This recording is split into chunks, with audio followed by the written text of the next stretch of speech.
रही है?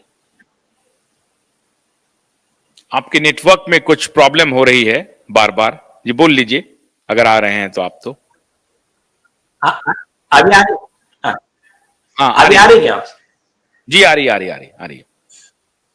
हाँ तो ये, हाँ तो उनका भी अंदर से उनके सत्सद विवेक बुद्धि जो थी, उनका अंदर से जमीर जाग गया, या फिर वो पहले से अच्छे लोग हैं, उन लोगों ने कहा कि इसको हम छोड़ेंगे, और उन्होंने अपनी जो लिमिटेशन थी उसके तहत बाहर ना आते हुए अच्छे तरीके से जो जो इंफॉर्मेशन पहुंचानी थी, कई चीजें अभी बाहर नहीं है, कई चीजें बताया भी नहीं गया है कई लोगों को। अभी जैसा चलेगा ना केस, उस समय जो मालूम पड़ेगा, तो ये जो ये चला रहे डिस्करेज करने के लिए कि कोई एविडेंस नहीं है, अभी तो डिस्ट्रॉय हो गए, ये नैरेटिव बोलना तुम्हारे पास रखो तुम। नाम के साथ राइटिंग में कंप्लेंट दी है, एफिडेविट पे हाईकोर्ट में बोला है, और रशीद खान पठान साहब के 150, 200, 300 पेज के 3-3 एफिडेविट है विथ एविडेंस, वो भी कम है, पूरे नहीं दिए एविडेंस। आदित्य ठाकरे का एक एफिडेविट है, एक वर्ड नहीं है, सिर्फ ये बोल रहे हैं कि नहीं नहीं नहीं वो बीजेपी से स्पॉन्सर्ड है, इसके अलावा कुछ नहीं है। तू ये बता कि भाई तू उस समय कैबिनेट मिनिस्टर था तो तेरा मूवमेंट रजिस्टर ये सब लाकर दे दे, तेरा मोबाइल टावर लोकेशन ला के दे दे, वो भी नहीं बता रहा। ये बता कि रिया चक्रवर्ती की तेरे संबंध नहीं थे, तूने क्यों झूठ बोला। और दिशा सालियान का जिस दिन मर्डर होता है उसी दिन 8 जून को तू रिया चक्रवर्ती को तू बोलता है या तेरा आदमी बोलता है कि वहां से निकल जा सुशांत सिंह के वहां से। बाद में जिस समय सुशांत सिंह का मर्डर होता है उस समय तेरे और रिया के 44 बार फोन कॉल होते हैं। बाद में ड्रग्स के बिजनेस का पूरा चैट रिकवरी। और एक वर्ड लिख लीजिए आप, हाइड्रोपोनिक वीड का कंजम्पशन करते हैं Aditya Thackeray, that is prohibited, वो भी ऑफेंस है। इसके अलावा करण सजनानी के केस में क्राइम नंबर 15 ऑफ 2020 रिकवर किए हैं रिया चक्रवर्ती, करण सजनानी और नवाब मलिक के दामाद समीर खान। उसमें जो चीजें निकली है ना मिस्टर आदित्य ठाकरे, वो उनको बहुत बेहतर, उनको भी पता है, इन्वेस्टिगेशन एजेंसी को पता है, हमारे टीम को पता है, बाकी जनता के सामने हम चाहते कि एसआईटी दे, उस समय जो तहलका होगा उस समय देखने लायक होगा। तो अभी तो मैंने बता दिया, अभी जो ऑनेस्ट पत्रकार जो खुद को, आप जाकर सवाल पूछिए एसआईटी से कि जो जो ये बातें कही गई है उसमें आपका क्या कहना है। आदित्य ठाकरे से पूछिए कि तुमने इतना झूठ क्यों बोला, और जब हाईकोर्ट में गए इंटरवेंशन लेके तो आपने ये क्यों नहीं कहा कि ये वाला पॉइंट झूठा है, वो सिर्फ ये कह रहे कि नहीं नहीं नहीं बीजेपी के आरोप ऐसा चलेगा, और आपने आपका मोबाइल टावर लोकेशन क्यों नहीं दिया, और आपने जो पहला डिफेंस लिया था वो झूठा साबित हो गया, और एक बार नहीं कई बार झूठ साबित हुआ आपका। तो ये जो, और एक मतलब सारी राजदीप सरदेसाई अभी इंटरव्यू क्यों नहीं कर रहा है? राजदीप सरदेसाई आपके पिटीशन को आधार बना करके सवाल क्यों नहीं पूछ रहा है?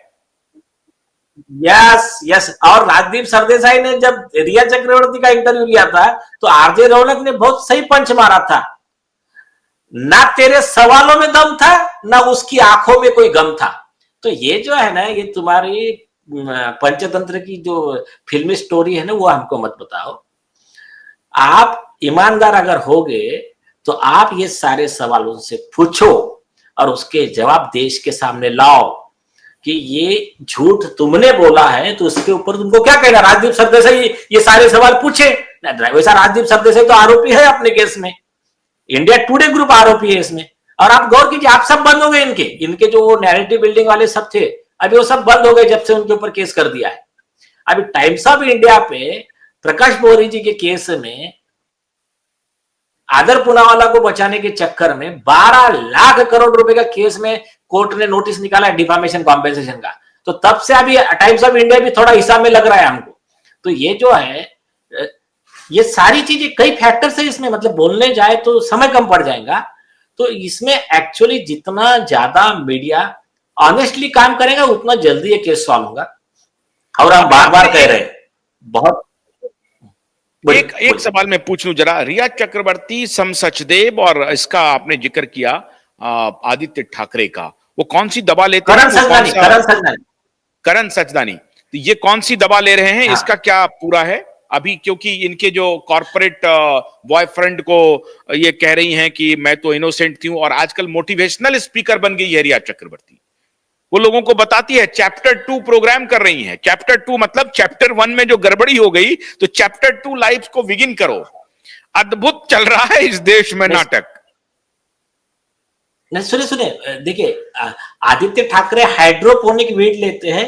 ये वहां का इसका है, नारकोटिक्स ब्यूरो वाला, मैं आपको ये बता रहा हूँ, वहां का रिकॉर्ड में से बता रहा हूँ। उसके बाद में करण सजनानी जो है, उसके चैट रिकवरी, रिया चक्रवर्ती का चैट रिकवरी में उसने क्या किया था, वो फोन दिया नहीं था नारकोटिक्स डिपार्टमेंट को।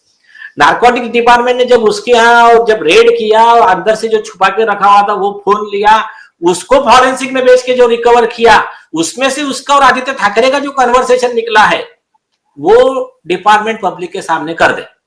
बस मैं कहता हूं इसी पे आप ये चलाओ, और तो वो नहीं करेंगे तो ये चिंता मत करना, ईमानदार अधिकारी बहुत है, उसका कॉपी भी मिल जाएगा, उसकी चिंता मत करना। लेकिन इनको कह रहे हैं हम, इनको हम बार बार सामने ला रहे हैं कि ज्ञानेश्वर सिंह ने दीपिका पादुकोण एंड 170 करोड़ रुपया जो भी लिया उसने उस केस में, तो अभी देश ये पूछना चाहता है कि आदित्य ठाकरे से कितने का डील हुआ भाई तुम्हारा, बाद में डीनू मोरे से कितने रुपए का डील हुआ है, बाद में ये इसका जाने दीजिए, अभी मैं बाकी नाम नहीं लेता हूं। अच्छा, मतलब ये लोग ये सोच रहे हैं कि देश को क्या है कि मीडिया में राजदीप सरदेसाई जैसे लोग हैं जो हमारी ब्रांडिंग कर देंगे कि नहीं नहीं कुछ भी नहीं हुआ था, ये जो चैट हुई है इस चैट पर तो कोई सवाल पूछेगा नहीं, तो इनको ये लगी हुई है। और हमारे जो पता नहीं है, हमारे देश के इतने बड़े प्रधानमंत्री और हमारे गृह मंत्री और हमारे महाराष्ट्र के, वो क्यों उनको इतना लूप दे रहे हैं?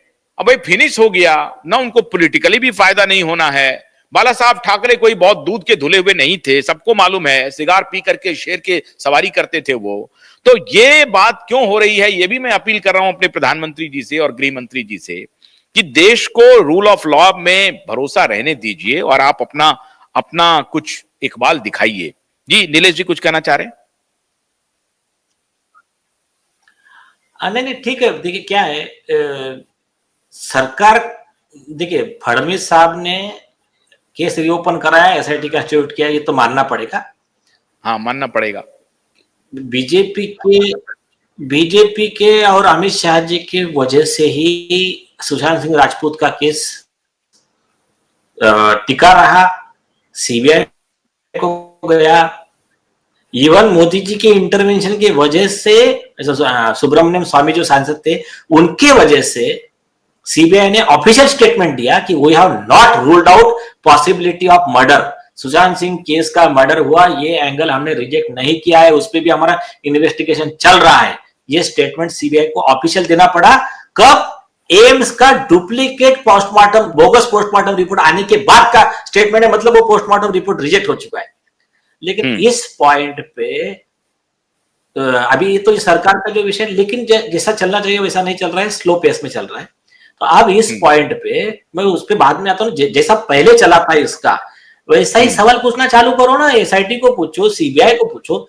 सुशांत सिंह के पिताजी ने उस दिन बहुत सही बात कहा कि हमको कोर्ट से अपेक्षा है, इस रशीद खान पठान साहब के पीआईएल से अपेक्षा है हमको कि इसमें अभी जो मैटर की सुनवाई चल रही है उसमें बहुत अच्छी चीज बाहर आएंगी, उसको भी अच्छा मतलब मोमेंटम मिला है उस बात को।